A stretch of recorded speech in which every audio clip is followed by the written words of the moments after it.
حضرت پیر سید مہر علی شاہ گیلانی رحمۃ اللہ علیہ کی سوانح حیات مہر منیر میں ایک واقعہ درج ہے۔ مولانا فیض احمد لکھتے ہیں کہ حضرت پیر مہر علی شاہ رحمۃ اللہ علیہ نے سوات سے سلسلہ اخوند کے کسی خلیفہ کے بارے میں سنا کہ وہ حقہ اور سگریٹ پینے والوں کا جنازہ نہیں پڑھتے۔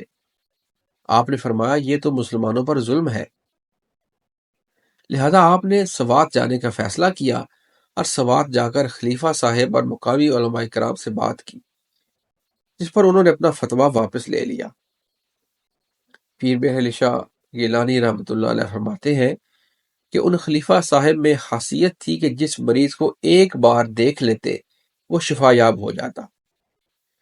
حضرت پیر صاحب نے خلیفہ صاحب سے پوچھا کہ یہ نعمت آپ کو کہاں سے ملی؟ تو انہوں نے بتایا کہ ایک بار ہم بہت سے لوگ ایک قافلے کی شکل میں حضرت عبد القادر جیلانی رحمۃ اللہ علیہ کے مزار مبارک کی زیارت کے لیے بغداد شریف گئے۔ وہاں ہم روزانہ مزار مبارک جاتے۔ ایک رات ایسا اتفاق ہوا کہ مجاورین نے جب دروازہ بند کرنے سے پہلے سب کو باہر آ جانے کے لیے آواز دی تو باقی لوگ چلے گئے، لیکن میں یہ آواز نہ سن سکا۔ چونکہ میں ایک کونے میں کھڑا تھا اس لیے کوئی مجھے دیکھ بھی نہ سکا اور باہر سے دروازہ بند کر دیا گیا۔ سب لوگ چلے گئے۔ مجھے بعد میں پتہ چلا تو میں حیران ہوا، لیکن اب کیا ہو سکتا تھا؟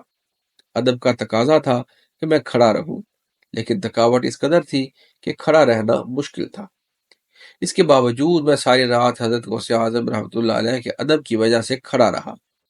تہجد کا وقت ہوگا کہ مجھے لگا کسی نے میرے کندھوں پر دونوں ہاتھ رکھے اور زور سے دبا کر مجھے بٹھا دیا۔ فجر کے وقت دربار مبارک کا دروازہ کھلا تو میں باہر نکلا۔ اس وقت سے یہ کیفیت ہے کہ جس مریض پر نگاہ ڈالتا ہوں اللہ پاک کے فضل و کرم سے وہ شفا یاب ہو جاتا ہے۔